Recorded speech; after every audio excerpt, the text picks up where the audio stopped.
You were at Shopify. You had the idea for the APIs. Shopify ended up building it. Now you're building an app. That's amazing. Now I'm suffering from my decision making back then, where I was like, let's scope it out. See what it's like being on the app side, right? It was an amazing time. And that's what made me fall in love with e-com, because you get to talk to merchants. Here we are on a podcast talking about, did you have your aha moment? Yeah, so Diana Burston was a Shopify product manager that played a big part in creating the APIs to make partial payments possible. She then left Shopify to co-found the Downpay app and use those APIs. Over 1,000 Shopify merchants, and growing fast, have installed Downpay to increase conversion on higher-priced items with down payments and partial payments. Like, the first thing we did was start talking to people. My gut kept telling me, like, it's pre-orders. I'm going to buy a game, or I'm going to buy a thing. And I'm like, yes, absolutely. But an underserved market that we really want to help is custom high-value goods, right? It's just painful for them. Not only did it like boost sales, 25, 30%,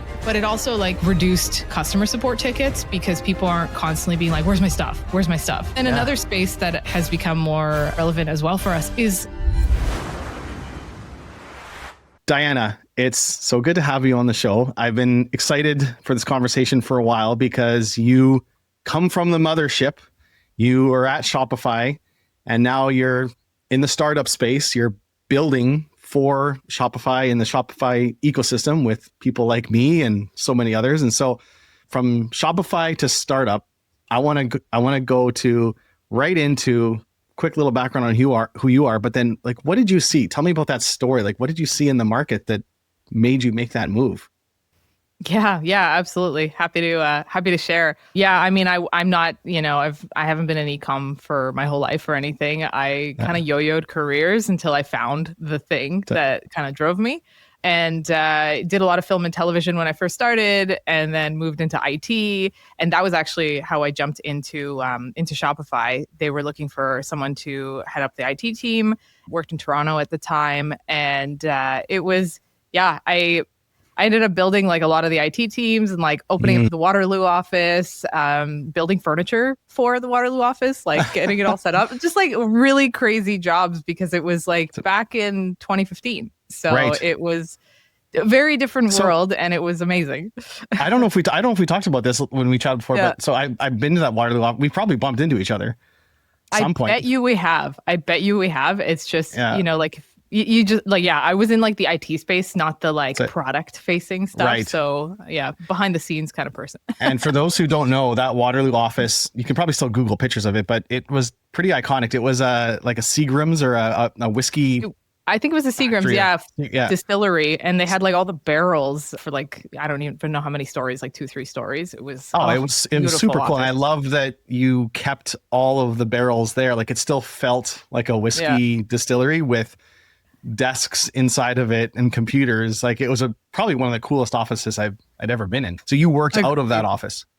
No, I actually just I helped set it up, like when I was first launching, and I worked out of the Toronto office back on Spadina, and then helped open up the office on wherever that other one was. Did a lot of that, a lot of IT stuff, a lot of security stuff, and like I think I got into a point where I was like, do I become a software developer, like, working in security and stuff, or do I don't know. It just wasn't fitting for me, because it was very much like, sit down, kind of work independently. And I wanted to like work on the bigger picture, or work with people, or like, just be more engaged with like the people who the product is serving. And that's how I kind of found my way into product management. And my first foray in that was like the merchant login stuff, like back in the day before the whole identity thing. It was like, okay, people have multiple logins, different passwords, so on and so forth. So I was like part of bringing that all together with a team. It was cool. Yeah, it was a huge, crazy project, and it could disrupt a lot. But for sure, you're learning so much about like what people actually use every day, and not to mess it up. And then ended up becoming a product manager. I worked in search, like admin search, order management. I was part of the whole like, let's bring subscriptions to Shopify natively. So my team focused on like all the prepaid subscription stuff, and like just how to bring everything into one order and not have all these multiple orders and duplicates and stuff. So that's kind of like it was an amazing time. And that's what made me fall in love with ecom, because you get to talk to merchants, see how they're using it, and then like iterate on the product itself. Well, and so funny just to hear, like, our paths have been intertwined for many years, like from the subscription space, from Shopify, like and now here we are on a podcast talking about an app that you're building, which I want to get into, but I want to talk to me a bit about, like, did you have your aha moment for building this, or what you want to do while you were at Shopify, or where did you tell me about how this came to be? We're going to talk about Downpay, which is your company, but like, just before we get into that, talk to me about like the genesis of it. Sure. Yeah. So yes, I pursued Downpay because I originally pitched fixing this problem at Shopify, right? So after the subscription stuff happened, I started going, well, like, there's ways to extend these APIs to support more than one way of selling, right? So with subscriptions, you kind of moved away from just buy now, pay now, and you went buy now, pay recurringly. And I was like, well, but there's so many other ways to pay. Like, there's, buy now, pay later. There's buy now, partially pay the rest when it's ready, so on and so forth. And then you're talking like rentals, try before you buy, like all these spaces. And so that was like where I started thinking that this problem, like, we could extend these APIs, we can make them work for more than one use case. And it means like, a larger addressable market for Shopify. And my first pitch was about the fact that there are a lot of merchants selling things that aren't ready to be shipped yet. During that time, it was, I think, 2021, pandemic hit, supply chain issues.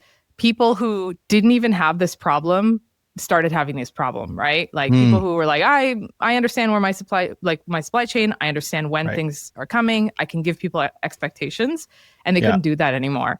And so I started talking to merchants in this space. I don't know if you remember, but like Uno, the pizza oven, was super popular back then. I have. I talked to them and they were like, like, this is insane. Like, there's canceled orders. There's issues with the fact that people are like, well, I can't pay for this up front and then wait an undeterminate amount of time until it comes in. Right. And so the pandemic exacerbated the issue, but the issue was already there, right? With, just standard businesses selling things that take time. So I was like, pitched it. We did hack days at Shopify one of the years, and we won. Like, we were in the top 10 winners, right? And nice. It worked out really well. And we got a team, rallied around it, built the APIs.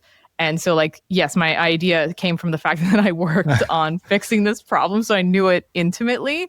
But I actually left Shopify and just pursued like another career in like, still as a product manager, but more as like a lead at a different company. So I left ecom, didn't think I'd be back. And it just so happened that like my old team was like, Diana, like, our work shipped, like, it's all available. And at that time I was like, I don't know, I wasn't like super thrilled with where I was working. And I was like, do I go find another job where I maybe have other problems with it? Or do I just try to go out on my own and solve this problem that I know is there and I know I can solve it right? And so I convinced my co-founder, Dennis, to, build this thing for me. We were like, I think we've been friends since Shopify, but we were at a barbecue and I'm like, I'm just like exploring this idea. He's like, tell me, what are you exploring? I'm like, I'm ready to build something, ready to like work on this thing. And, that's like when we started. And I think it was 2022, September or something, 2022. So that's kind of like the history of like how we got to this idea. And I mean, we'll dig into like what's happening now, but it's, I'm so glad I did it. I'm so glad. That's a super cool story that you were at Shopify. You had the idea for the APIs, got pitched it to the team. Shopify ended up building it. Now you're building an app that uses the APIs that you pitched. I didn't know. That's amazing. Yeah. And now I'm suffering from my decision making back then, where I was like, let's scope it out. Let's just scope it out. It's not going to work with this. Let's scope it out. Like, let's get it out to production. And I'm like, there's still problems. You see what it's like being on the app side, right? Like, exactly. That's amazing. That's amazing. Yeah. It gives me empathy. Okay. So tell me about what is Downpay?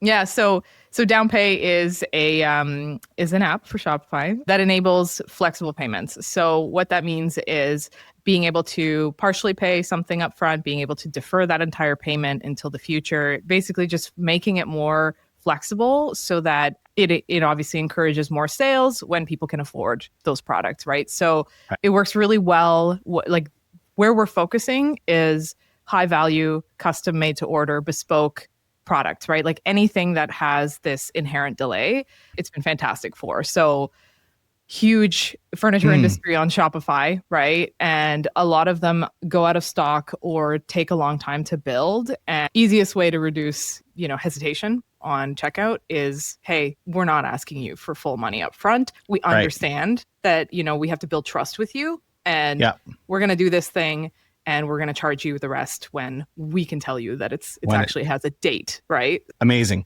And now, okay, so from a practical standpoint, this is like on the front of a store, they're looking at let's just say a couch, and it's $5,000, but the merchant can say, you pay $1,000 today or half today, or you can set, I imagine, what that amount is.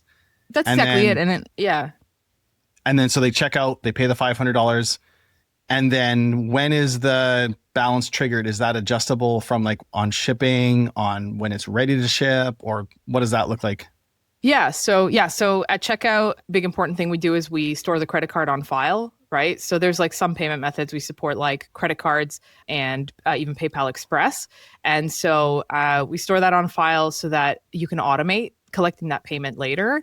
Varies. There's two ways to kind of set it up. One is like, hey, I know exactly when that product's coming in, and every product is coming in that day. So very much like the pre-order space of launching something new, you can automate collecting payment on or before that date, or you could do crazy things with our flow integration, like reminding people, waiting a couple days, charging later, so on and so forth. And then the other one is days after checkout, right? So it's like, hey, it takes 3 weeks, it takes 12 weeks, whatever it is, you can actually charge based on that. And then of course you can edit it later if, let's say, the date changes, so on and so forth. You're not like beholden to that date, but that's kind of like how the system is set up. And we also don't force you to automate the payment collection. Like it could be something, and I think it's a little bit more comfortable for a lot of merchants to say, hey, I'm not going to automate the charge. I'm going to send you an invoice on that date, and you'll have a certain amount of time to pay that, off. And they use kind of like the card on file is like a risk reduction, or like, like if for some reason they just can't get a hold of someone, they're going to attempt to charge. But there's just, there's so many ways to use it. And so I can give you one example, but like everyone does a different thing. And I think that's what we're building for. Like one size does not fit all, much like the Shopify platform, right? Yeah. Can I rattle off a bunch of questions that probably merchants are listening to and they have? Yeah, okay, absolutely. First question, is there a limit to how long a card can be stored and paid? Can it be a year later, or is there a time frame to that? Yeah, like the limit is the card's, what's it called? Expiry date? Like what expiry, sorry. Yeah. So the limit's the card's expiry date. However, because, if Shopify's listening, I don't want to encourage bad, experiences. Something to keep in mind is Shopify has to think about risk and chargeback risk and everything. And so there are situations where if your timeline is too long, they will hold some of your payouts, right? To say, hey, like this is way too long of a timeline. This encourages potentially increases chargeback risks. Yeah. And so it's something to keep in mind as you kind of extend those timelines. I think the preferred timeline is like under 120 days. I think that's related to you can't do refunds on Shopify payments beyond that timeline. I think that's what it is. But it's just something to keep in mind. Not to say that they block you in any way, but we've seen some situations where they're going to reach out and ask for more information. Gotcha. Okay. Yeah. Second question, the original amount that's charged, I imagine you can refund that if I'm ordering the couch and now the couch for some reason can't be, or the customer decides they don't want to wait anymore and they say, as long as it's within cancellation policy, can you refund that initial part charged? Absolutely. Yeah.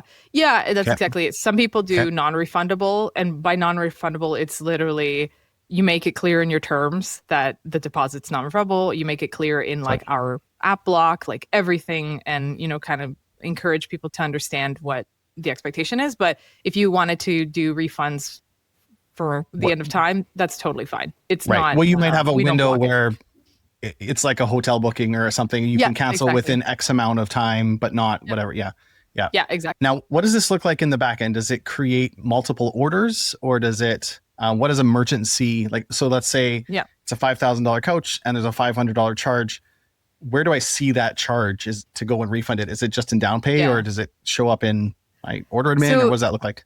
Yeah. So the goal behind all the stuff that I built at Shopify was to reduce duplication, to not screw up analytics, you know, all that stuff. And like the hacky old way of doing things was like, oh, just like put a 50% discount on the order to take a 50% deposit and then create another one. And it's terrible because now it looks like you sold two things and it looks like you also discounted those two things.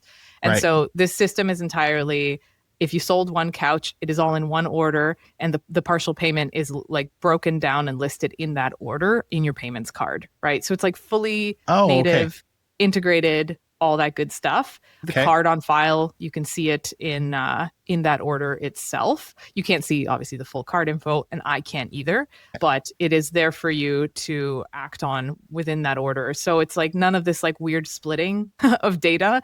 It all exists in one place. So yeah. Okay. And I'm asking very tactical questions here because I know that's how people think when they listen, right? So on the initial order, it creates the order in Shopify. Yep. Exactly. They see the order there, but it's indicated on the order that it is the down payment, partially paid. You know, exactly. Oh, so that's the actual status, partially paid, because you can have a partially paid order. Okay. So it's sitting in partially paid. Or pending if it's if you didn't take any money up front. So if you took zero, you can do zero and then full. With a card on file, and you could charge the rest later. Yeah. Okay. Now the couch is ready to ship. Yeah. How do I, as a merchant, find the customer? So I guess I would have like some type of like an order, like purchase, not a purchase order, but like a build order. Now the couch is ready. Do I go in Downpay and punch in some type of a number, the customer's email or their something, or do I go into it's all through Shopify? Yep. Okay, so I find the order in Shopify. Exactly. Yeah. And I can trigger the remainder of the charge through there. Yeah, or you can send an invoice through there. You can do either, or you can automate the whole thing. So an example would be, let's say you want to trigger the remaining balance when the order is ready. Let's say we put a hold on the fulfillment order, right? So that it's very clear that there's no action to be done until the order is ready. You release that fulfillment order with Shopify Flow, because there is an action to do that. And you can actually just trigger a collect payment if you wanted to in that way. When you change the order status to fulfilled, you could do it or unfulfilled, right? Or unfulfilled, ready to ship, charges. Okay. Yeah. There's just so many ways, right, to do it. And like you could even get, crazier with like, let's say you released the hold, you wanted to send people a reminder that you're going to charge their card first. You would do that, then wait a day, then charge their card, like for a friendlier experience. Like that's all possible as well. It's really up to like what your fulfillment process is right now, and then how you want to make sure people aren't caught off guard by like collecting the second half of the payment. So that's awesome. So there's only one, like your order number is your source of truth. There isn't like a record in Downpay. Didn't make a new one. Exactly. We are like, order. And that's why I say like native, because the whole goal was not to be duplicative, right? Like we have all the resources related to orders and all this stuff in Shopify. Why would I like go create another place where a merchant would have to go and manage their orders? Like, I don't want to get in the way of the process. I'm just trying to make this part easier, right? So, yeah. Is there anything that Shopify does to verify that the full amount is available on the card, or is there some risk that initial $500 charge goes through? Now I'm ready to ship the couch. I go fulfill, and it's declined, or is there any hold or anything put on?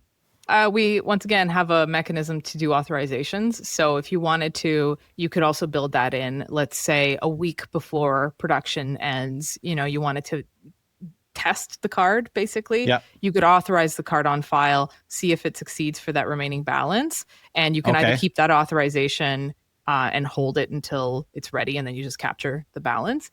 Or you could release that authorization and then just capture later on. Like, it's up to you. Like, obviously the authorization period varies based on your Shopify plan. So right. If you're on Plus, it's beyond the 7 days, depending on the payment method. But that's a way to kind of like reduce that risk further without having to just feel like, oh, it's going to be a chance that it doesn't work. No, totally. When I get to the day. And so to do that, they go to the Shopify order and you can authorize it there, or do that through Downpay? You can, so we have like a couple systems. There's an action and flow. If you wanted to automate, like, okay, 1 week prior to payment being due, authorize the order. We also have triggers for if it fails, right? So it's like if authorization failed, do something like notify an internal team member, notify the customer to update their card, like all these kinds of things. Like we have an update card, what's it called? A little widget in the customer portal, right? So like they can update their card on file if they want to. So there's like, you can build mechanisms there, or there is we built an extension as well as part of the order index list in Shopify, where you can select a specific product and then, a specific order, and then authorize that order as well through Downpay. So there's a couple things we have to do through the app, but we give you points in various places to do it. Keep in mind, we are currently going through building out tiers for our features. And so authorization will be a more premium feature. Yeah. Well, I can see the value in that. Like what went to my mind right away is pick a piece of furniture, let's just say, and maybe the final step is to paint it. But 95% of people, like, I've got 7 types of wood, I've got something, whatever. Yeah. As long as I don't paint it, I can probably resell this. But once I put their logo on it, let's say, or I put their family specific, like personalized, thing. And that's the final step that only takes a day. I would authorize it a week before, or even just a couple days before. Authorize, go through. Now complete final step, then charge. Now I know I'm not going to do the final step and then go to charge it. It doesn't go through. Now I've got this $5,000 hunk of junk. Exactly. But I can't sell. Like, how do you resell it, right? Absolutely. Amazing. So there's ways to de-risk like every step of the way, basically. Yeah. That's amazing. You've thought of things that I didn't even think of.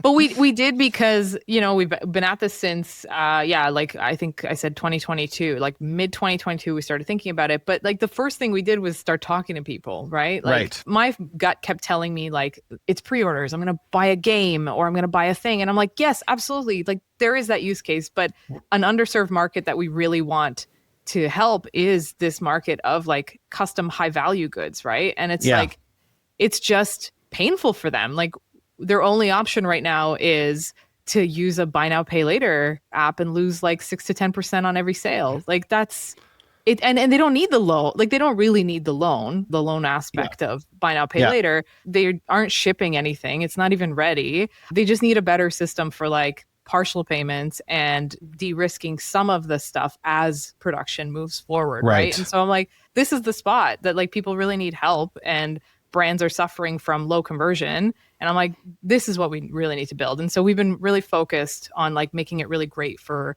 that space.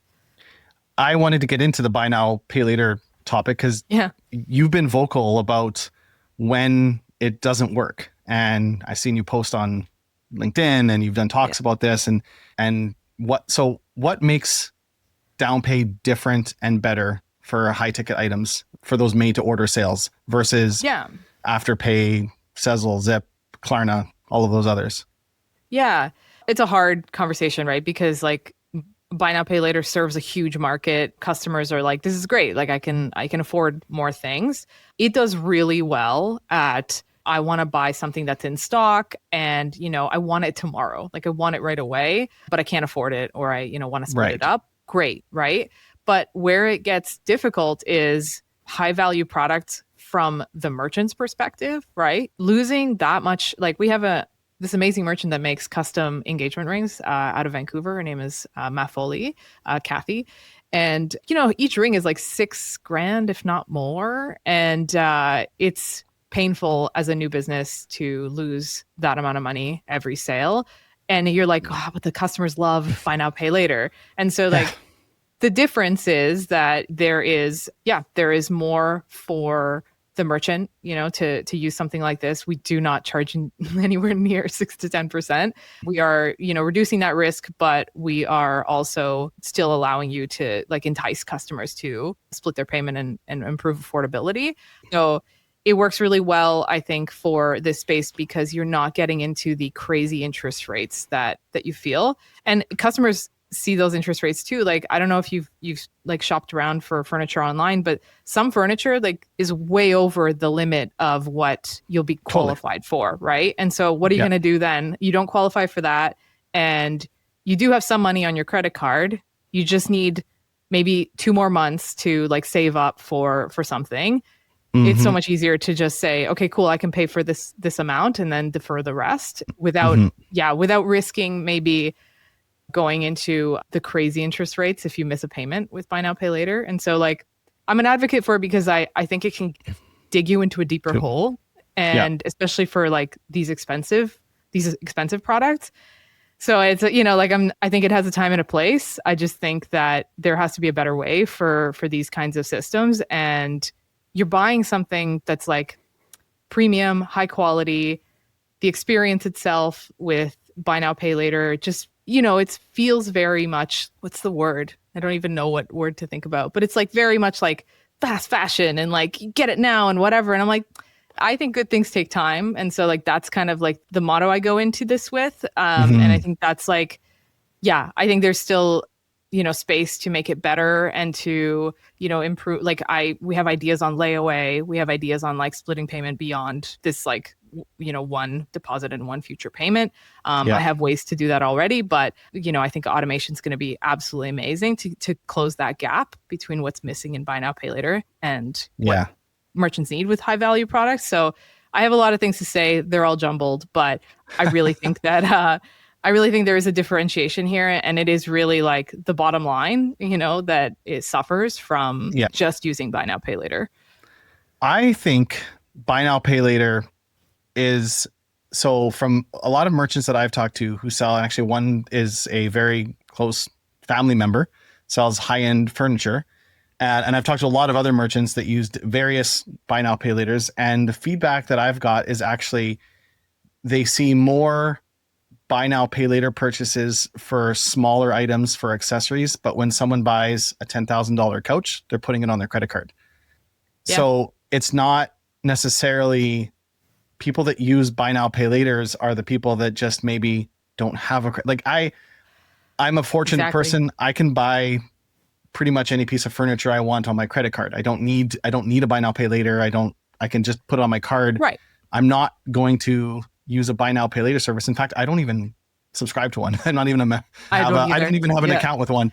But the people I know that do use them and use them a lot, like they're using them for smaller purchases. They're doing it on their Amazon daily purchases. They're not doing it for because it's large, free too, right? Like paying for free. Why wouldn't I split it? It's 0% interest, right? But if when you use their calculators to see what you qualify for, you're getting into the $10,000 couch. It's not going to be free, interest free, even for the customer, right? So now both parties have to pay for the benefit of a loan, right? And it's like, you immediately get deterred, right? But I'm just guessing, but I bet if somebody did offer you the option to pay 50% for a couch you wanted, you wouldn't want to put the whole $10,000 on your credit card, right? You'd be like, yeah, sure, I'll just do $5,000 today.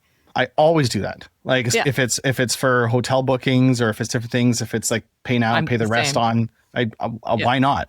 Who knows? Like life happens, and 100%. There's also a really interesting, I wonder if this ties into this, but something that comes to mind when I think about deposits is you've heard of the sunk cost fallacy? Yeah. So people make irrational decisions based on sunk costs, right? And so 80% of the clothes in your wardrobe you don't wear, but you've bought true. them. And how did you know? I just assumed, but if it's anyone else's wardrobe. I wear black t-shirts all the time. There we go. Yep, yeah. So literally I have a black t-shirt section and then the whole rest, like colors that you're like, these don't match anything I have. Why do I even keep them? Yeah, no. Well, I wore my colorful sweater on Easter Sunday. Yes. There you go. Okay, nice. But so, we have 80% of the clothes we've purchased, but we don't throw it away because we've paid for it. Or actually, you've probably experienced this in product development where you build a feature, you spend 6 months building something, and now comes AI agents. We probably should focus on something there. But we've spent 6 months building this. There's sunk costs there, and you make irrational decisions on product to roadmap justify keep going. Yeah, exactly. It's happened so often, right? And it's hard to pivot the more you go down that rabbit hole of like, okay, we're building this thing. Let's, and I think there's something to be said for, getting it out, getting first version out as quickly as possible before you. And I believe sunk cost is one of the least tapped into buying behaviors. Like we talk about reasons people buy. They buy for FOMO, like fear of missing out. They buy for social. We wore this shirt for some reason. Like you put that shirt on because you're like, okay, it makes me look casual. Like who knows, whatever the reason is. But like everything serves a purpose. You buy something for a purpose, like sense of urgency, different things. But anyways, sunk cost is a reason people make decisions that I think a lot of brands don't tap into. And if there's a way, and I talk a lot about this for memberships, I talk about how it's better to get someone to pay for a membership than to give them free points. Right. For example, if you paid $1,000 a month to fly anywhere with Delta, now if you book with United, you actually feel like you're losing money. Yeah. You're not, but if you collect United points, you collect Delta points. And if you just book with one, you just don't earn the points with the other. You don't actually feel like you're losing money. So if you can tap into that, and I think down payments can actually do this because you see car dealerships do it. The second you go and test drive a car, they ask you to leave a $500 deposit. Yeah. They're like, if you can leave a deposit, this. Now, the reason they do that is because they know that now you're going to go look at 5 other car dealerships. And if you pick a different car, you lose the $500 deposit. It's just enough that like, okay, $500, sure, I'll leave it. That means no one else can come and buy this car while I'm looking. But now I might find a car that's a better deal, better car, but I'll lose my $500 and I'll make an irrational decision to buy the car I left the deposit on. So I wonder if you're going to start seeing brands tapping into that with this. Like, I think that's another way they could use it. Absolutely. Like, it's funny because like there's the concept of like, I don't want to lose like a refundable or non-refundable deposit, but there's also like, I feel special because I'm being given this chance to pay with a deposit. Like, I think there's an opportunity for, like you said, like loyalty development. And that's in the way of like, hey, we're dropping this product for, like exclusive members. You can actually pre-order it for $0 today and like do this kind of stuff before it even reaches everyone else. Because now like it's not a wait list. You have a real order, you're in line, right? And it turned the intent to buy something into like an actual commitment. Right. Even if you took no money up front, you went through checkout. Like it just feels way more connected and way more of a like commitment than just join this wait list and we'll let you know when the product drops. And I just think like we're getting into a spot where obviously everyone's tightening the purse strings and all this kind of stuff. And it's like, well, you have to find creative ways to encourage people to commit to you. And so like, I see it as a lever for marketing campaigns. Like we have ways to limit the option to see it, to select customers with a tag. Like we've thought of these things because there are ways to incentivize it and turn it into a marketing strategy that improves conversion. The likelihood that someone's going to come back and cancel their order, knowing that it's a real order, it's much lower than you get on a wait list and you actually come back to check out, right? Like that's like so smart. Such a harder lift than just getting the order up front, right? So definitely sunk cost fallacy on like the larger purchases and stuff. I think like, hey, I made a commitment, maybe there's an incentive for making that commitment, like locking in a discount, right? Like do it today, lock in the discount, and then you've now positively incentivized someone as well. It's the thing I say for the high value product is like obviously these larger brands like have built trust with a group of people, but like to grow the amount of people that have trust with you, you need to come up with ways to like give people control over the buying journey. And I think the way I see our app and the way I see like our roadmap and what we're doing is like a trust exercise, right? To say, hey, like I'm looking for a couch right now actually. And I'm going to find something online that I love, and they're not going to let me do anything in terms of payment except try to do a buy now, pay later and pay a ton of interest, right? And it's like, if I had another option, it immediately makes me feel like they get me, they understand that money's tight, so on and so forth. And you just build those relationships much more easily. So like, that's how I'm seeing it. And I think there's just different avenues to use that technology and like experiment. And I'll give you another example too, just before we move on. It's like, I think, you asked me at the beginning, hey, can you do a different like deposit amount, And it's like, yeah, absolutely. Experiment with what gets you better conversion. Totally. Do 30%, do 50%. Like, which one's better? Like, which one are you more comfortable with? Which one covers, let's say, your production costs, but then still like gets you the best conversion? Like, that's what it's about, right? So totally. It's got to increase conversion when you drive someone from an ad to a site and they just have to put down $250 versus pay $3,000. Like it has to. Like anytime you break down a large decision into small decisions, it increases conversion. Yeah, 100%. Well, it's crazy. Like just for the furniture space, like we worked with a merchant who we actually did outbound like outreach for, that we just were like, hey, I think this is a good fit for you. They sold like custom made to order, especially like sconces and lights and stuff, but they also sold furniture. And yeah, like I reached out like six months after they like started, and they're like, yeah, 47% increase in sales. Sorry, 40% increase in conversion. And they're like, because the conversion improved, we became a larger part of their vendors' supply. Wow. And it's like, that's amazing. That's what I want to hear. And the like conversion numbers are pretty low for high value products already. So like any bump is amazing. But like 47%, I was like, I'm doing this for a good reason. And like, this is awesome.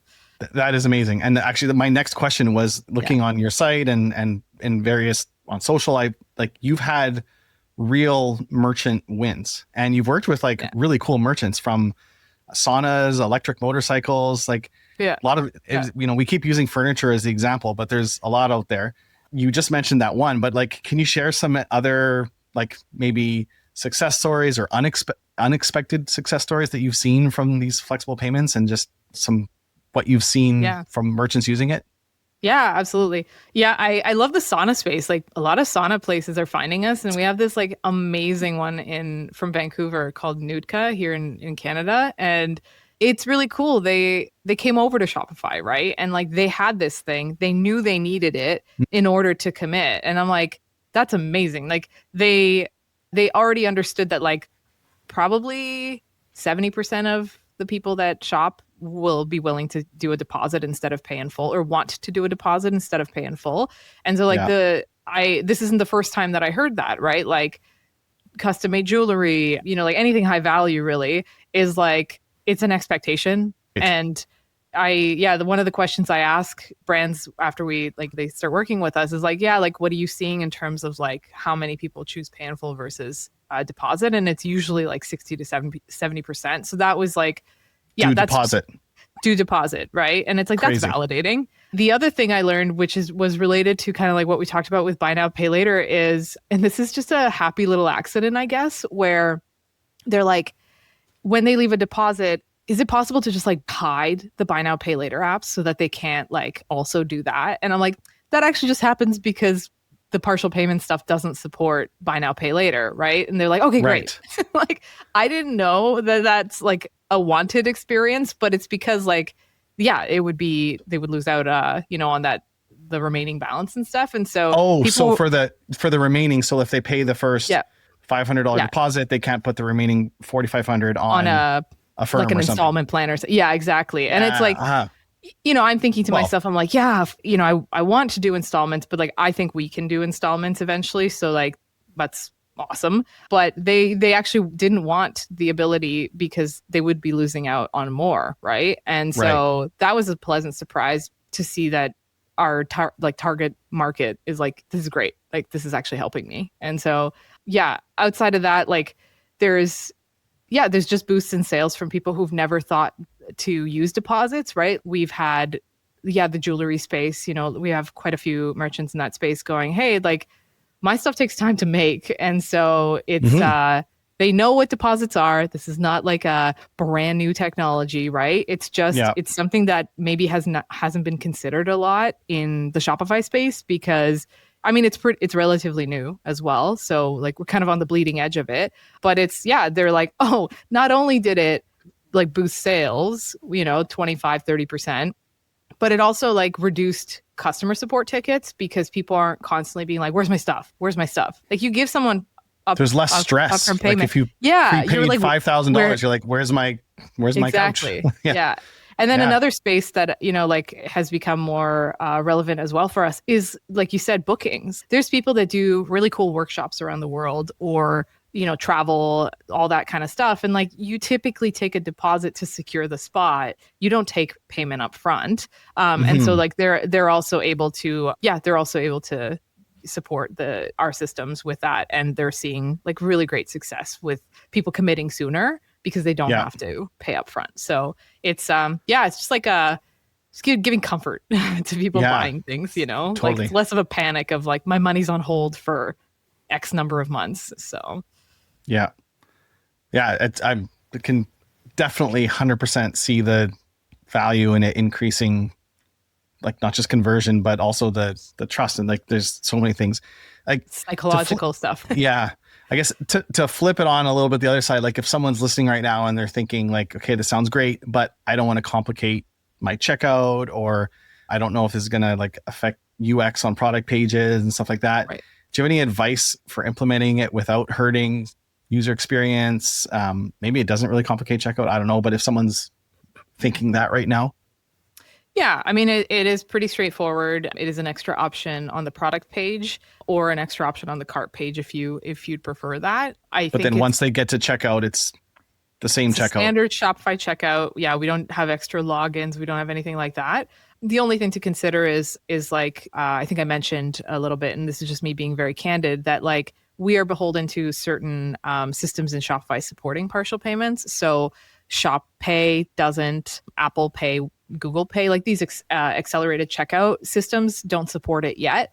And so you'll see less options when you're checking out with partial payment. And that's unfortunately not something that we can fix, but it's the only thing that I'd say to consider. However, with the way we've built it, you can still offer the option to pay in full and have all those options as well. So it's true. It's not it doesn't block you from doing anything that you are already doing. It's pretty easy to also just run an experiment on one product if you wanted to, or one collection or something like that, right? Can I ask what has been like some don't do's if you're implementing Downpay? Like what are things to avoid? Or if you've seen any brands make any big mistakes implementing it, whether that's bad ratios of the down payment or how they implement it, or wording, or too strict of policies, or anything like any checklist of like, okay, here's some things to watch out for. Don't do this. Mistakes that others have made. Yeah, not mistakes per se, but like, there's a lot that goes into, like like I have a whole best practices guide, because I think it's really important when you're doing this kind of system that like stores someone's card on file, that you're very transparent about what's going on. And so I think, using a best practices guide like the one we have to say, hey, like make sure your cancellation policy is super clear on like what's going on. I also like, another thing that I usually recommend is to use like a terms and conditions like checkbox or something on the cart page to be like, I understand what's going on, especially if you have very long delays. Just so that you don't end up with some sort of chargeback later on. There's best practices like that I think are really critical. And like having some sort of timeline on when people can expect the thing, I think is just, it reduces that panic that someone's going to have with, regardless of if it's a deposit or pay in full. It's like, I need to know when something's coming in. And so not to say that anyone's really done anything like very painful, but it's like ways to make it even like more frictionless that I think there's lots of ways to kind of like optimize it. But it's, for me, it always comes down to like, be clear, be transparent with customers, be as like, as verbose as possible about what's going on with the experience. I think I've had people get caught off guard with like, why is Shop Pay not available at checkout, right? And it's like, I can I am trying to be as clear about that as possible. Or we support select payment gateways, Shopify Payments, Stripe, Aiden, PayPal Express and stuff. But some of them we don't. And there's nothing I can do to like prevent that. So I block countries on the Shopify listing page because I'm like, well, the likelihood that they don't have one of those is pretty high. So I want to be as focused and clear as possible with people. But just things like that are like, just test it first, test the whole flow first, you know, and then. Yeah. It's the same. You would support all the same payment gateways and cards and such that like for subscriptions, like through Shopify, through Shop Believe it or not, essentially. no. You can Believe it or not, no. There's less available. I know, I thought so too. I don't know why. But there's slightly less available than the subscription stuff. So that's why it's a little confusing for a merchant to be like, why? You know, and so it's hard to explain. It's getting better over time, which is awesome. So it's just a matter of like, this stuff is new, you know. Diana made decisions to scope things out back in 2022 or 2021 or whatever. It's all your fault, like, Diana. Oh, yeah, I curse my own name quite often. You mentioned adding terms on the checkout. Like, and I know subscription apps by default because we have a subscription when you build platform. Them. Yeah. So when someone uses both subscriptions and if the customer adds a subscription item to the cart, they go to checkout, Shopify automatically adds a subscription disclaimer at the bottom. And then same with us, merchants can go in the theme settings, and I think it's under called theme copy. You can tweak it if you want.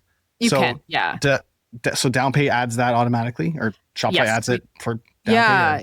Okay. And back in the day, which I'm sure you remember, it used to be an actual like forced checkbox. So I don't think it is anymore. It's just it's not. It's just a blurb, which like people can miss and stuff. And so like if you're really concerned about, I need people to read this stuff, that's why I usually recommend like, hey, there's a ton of free apps for like terms and conditions on the cart, just so people really get it. Just to reduce your risk, to reduce customer support load later. Just make it super clear. So yes, you can customize that at checkout, but if you wanted something a little bit more heavy-handed and like to force people to read something, do that as well. So do that. Okay. And then your best recommendation for that is like, I know there's a ton of apps out there, but just use like a checkout, like the checkout blocks is one, but there's so for Plus, it's like checkout blocks. We have like the code, like we have a help doc of like how to build your own, basically, if you want to. Or there's even like a ton of free apps that do it on the cart page.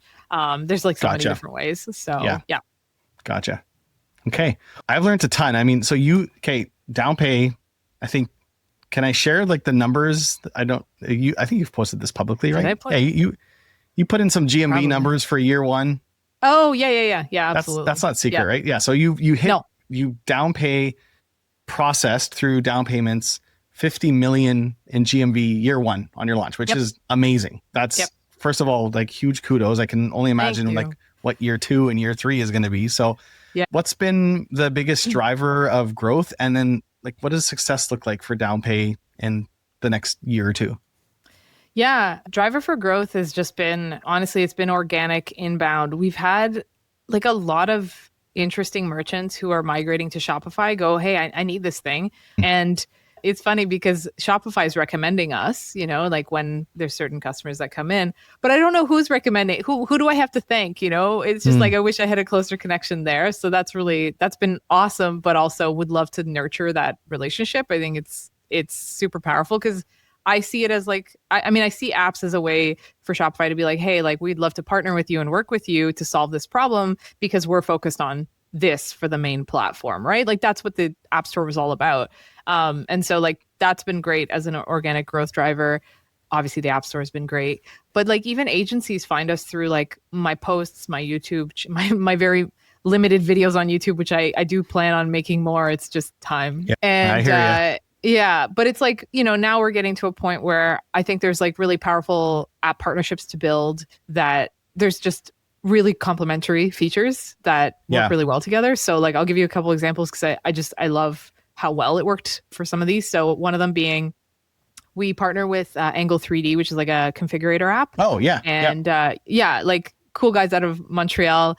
And it's like a no-brainer. Like, you're making a custom product, you're picking different options, like leave a deposit for the thing because it's likely going to take a while to build, right?